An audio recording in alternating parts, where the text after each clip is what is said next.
choosing by advantages in the public tendering sector. So, hello everybody, I'm happy to present our paper. One of my co-authors also sitting in the back here, Paz. So yeah, just let's move on. I have first a question. How many contractors and owners are in the room? At least one, yay. Okay. Next question to you. So, do you think that the proposal evaluation is fair and transparent at the moment? So? It's more fair than wise, I would say. Okay, but it's not totally fair, right? So, why are we just not changing it? So, because previous research already showed that CBA has a lot of benefits comparing to traditional methods like weighting, calculating, best value selection, or analytical process. So, but it was only used yet in the case that the owner doesn't has to publish the factors in the scoring system before requesting for proposals. Anyways, it showed that it's more transparent, that it's more clear for the owner what he wants and how he is evaluating the proposals. And it separates very clearly between the technical and the bid price, the technical proposal and the bid price. And normally it's a combination of both, and it contains a lot of speculative bidder behavior because you can compensate the bid price with a technical proposal. So this paper now applies CBA in the tendering procedure if the owner has to publish the factors in the scoring system before requesting the proposals. And we will show how CBA needs to be adjusted for this implementation. And we used a case which we quite since 2 years use as our case. It's a constructed case based on an academic office built in San Francisco. So our approach contains 3 components. First, we have the CBA Tabular method, which is based on SURE. Then we have a prior anchoring method, which is also was a bit defined by SURE, but we modified this. And then we have the tendering procedure rules. And what we try to get out, or what we got out, is the prior anchoring CBA Tabular method. So I'm going now through the 3 components. So first of all, I will show you quickly how the CBA Tabular method works. As you can see, you have factors, you have a criterion, and you have 2 alternatives. And you want to know which alternative is best for you. So what you do is you summarize the attributes which the alternative provides. And as you can see, alternative 2 provides the advantage in comparison to alternative 1. So alternative 2 is a better one. So, but what is now the problem with the tendering procedure? We have to publish upfront the scoring system or how the bidders will be evaluated. And we do not know the proposals before because they are not submitted yet. So what normally happens is that we're making a huge assumption about what is more important and hope for the best. We're publishing an ungrounded scoring system on which we're evaluating the proposals, and quite often only price is used as the only fair factor because it's an easy factor to define and everybody is clear about it. But what happens then is there's a bidder, when you bid, you only care about what gives you the highest score in order to win the bid. So therefore, to apply CBA, we need a prior anchor. And therefore, you need to create fictitious proposals to anchor the judgment and evaluate after submission the proposals. So these fictitious proposals are, one is the minimum required proposal and the other one is the best expected proposal. And you first define the factors as you usually do in CBA. Then you define the minimum requirement and the best expected attributes. You describe the anchor statement advantage, which of course will always be in the best expected attribute. And then you select the paramount advantage, you develop your scale of importance, and then you weight the importance of each anchor statement advantage. So coming back to our small cutout. As you can see here, instead of writing alternative 1 and alternative 2, I'm writing now minimum requirement and best expected attribute. And you see clearly the anchor statement advantage, which I already described before. So by doing this with all the factors we defined up front, you get like this kind of table defined before required request for proposal. And this kind of table you can put in your request. So bidders will know how they get evaluated. So then the submission happened. And after you received all the proposals, you summarize the attributes of all alternatives. And you always compare the attributes to the anchor statement advantage. So you see clearly which alternative provides me the best advantage, or provides me the advantage, and which doesn't. Then you go over it like you usually do in CBA. You summarize all the attributes. You assign you write down. You define what the advantages are. You score the advantages based on the anchor statement advantage, and then at the end you will get a total score, which is in the bottom line. For this example, the case we used, there was one alternative, like alternative 2, as you see in the circle, in the blue circle, that didn't involve the minimum requirement.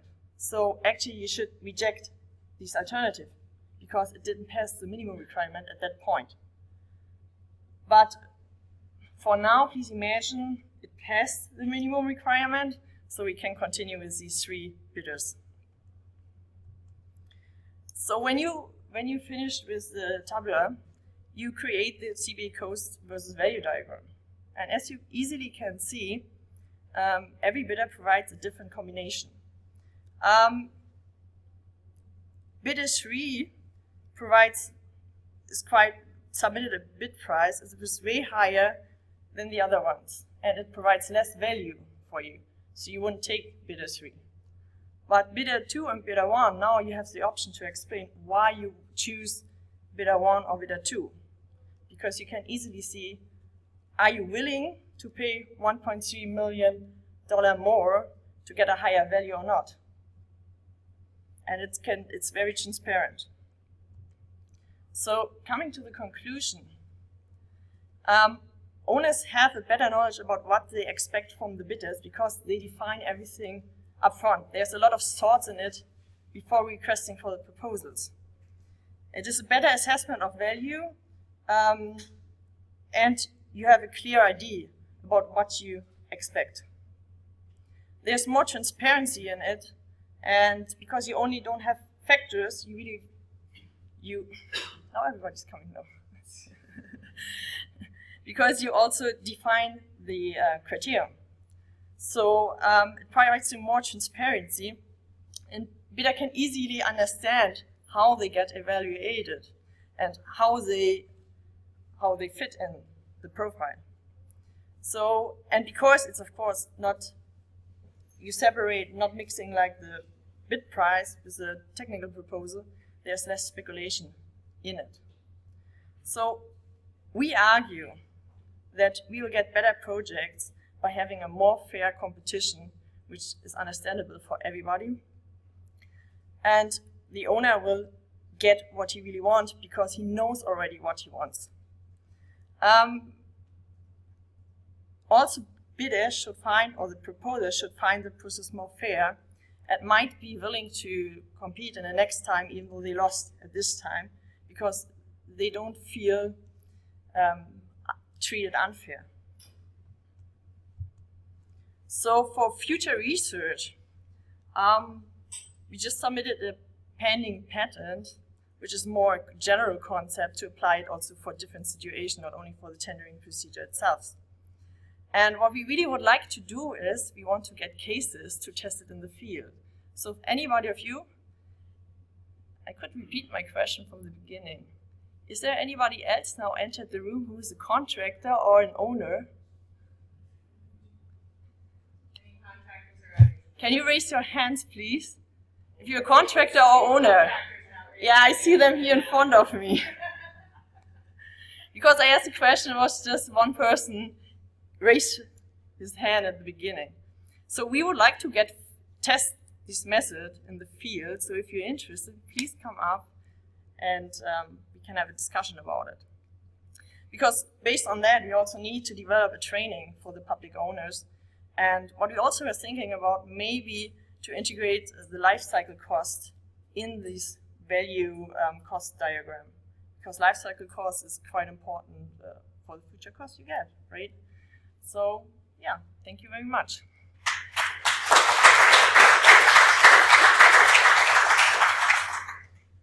we have questions for Nick? Thank you for the nice presentation. I just have one question regarding the minimum requirement. Mm-hmm. There's a problem when the client puts minimum requirements. He will never get better. He will get always the minimum requirement or lower. So it's possible to remove such kind of disadvantage by using CBA.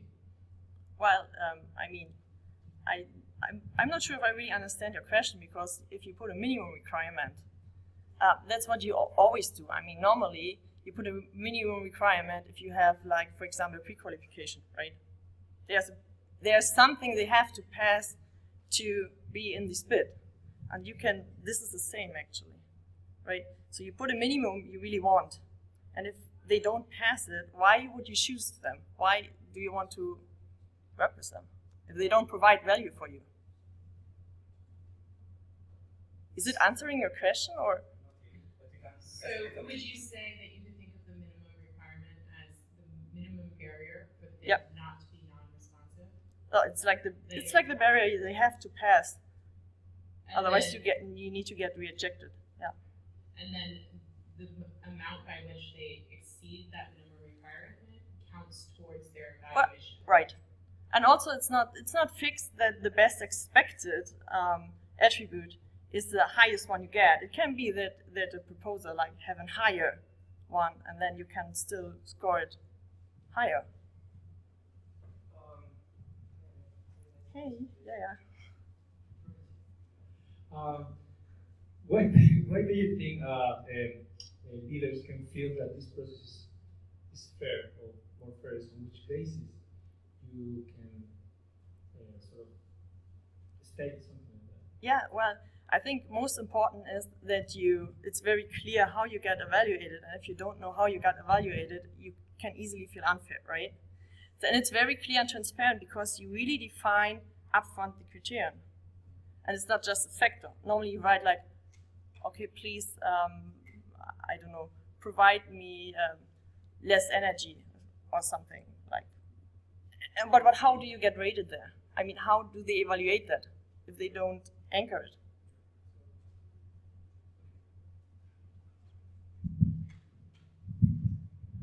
Thank you. The new version of Huddersfield. The question is, I'm not sure if I get from the process, so apologize for that, but how do you consider the condition that for this level of development for the tables, how do you consider the level of expertise that the owner will have to have, like embedded in their organization or hired before than a regular project? I mean, to get to this level of discrimination, right, what they want or they really need. So, how does this change the current way of projects to deliver the project later on? I think when you just bid out by price, I mean, what is for you as a contractor? What is for you the incentive to help them or work in their interest? If you have to get money out of the system, I mean, you're a company, you have to at least make a profit. Otherwise, why are you at the market?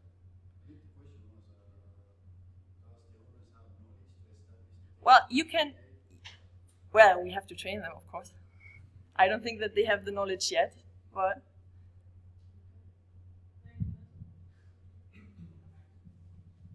Yeah, so of course they don't know everything that they need beforehand, but what they are doing right now, it's even worse.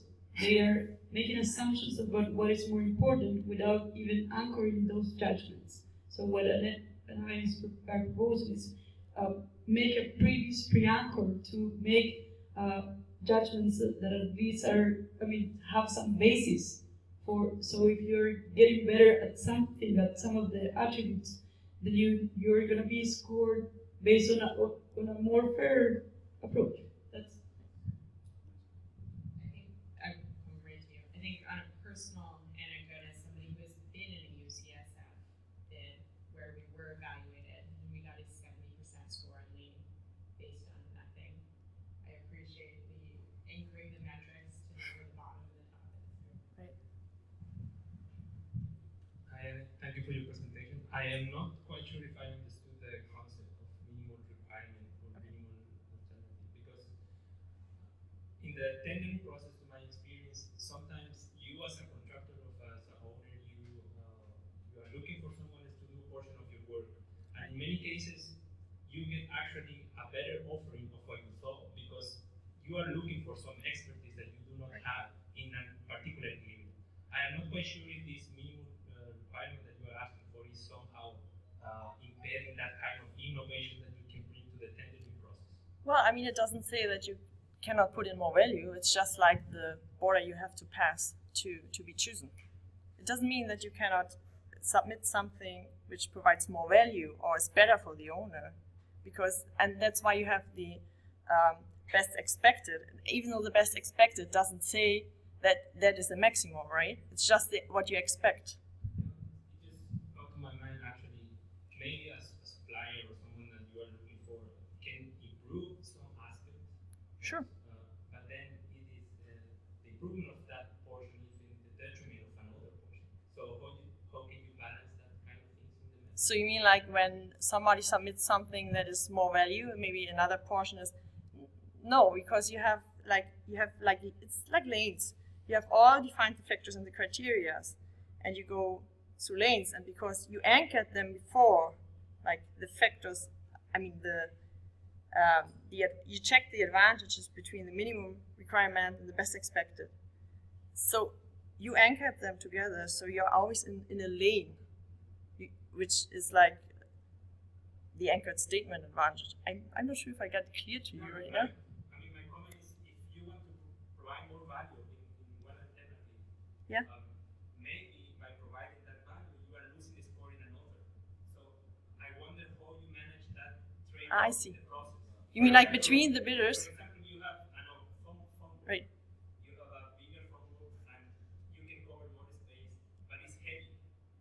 So you lose scoring because it's heavier, but you are covering more space. I don't know if that makes sense. Well, I understand what you mean, but I get. You can increase the cost also. So let's move on by continuing this conversation. So I want to make sure we get a few of these questions for here. Everybody's good. Brendan from Norway University of Science and Technology. I think it's a nice idea, but when it comes to the patent pending, and if it is awarded, what is that going to mean to universities who want to teach it and practitioners who want to use the method? Are you going to stop those rights and No. That's what I mean. No, it's just to save it, but it's not that other people cannot use it. I mean, that's not the point. Yeah, I want to make a comment on the issue of the minimum requirements. Normally, you come out with a list of factors, and within the factors, you set your criteria. So that, for instance, if you are looking for a contractor to execute the work, you might be looking at the experience of the contractor, the plant capacity of the contractor, and some other factors. Now, you can come up with a minimum requirement that the criteria is that he must at least have 2 years working experience, and that becomes your minimum requirement. So that even if he has a capacity in some other areas, but fails to have at least 2 years experience, then he fails to meet that minimum requirement, and then you consider that contractors. So that is how it works.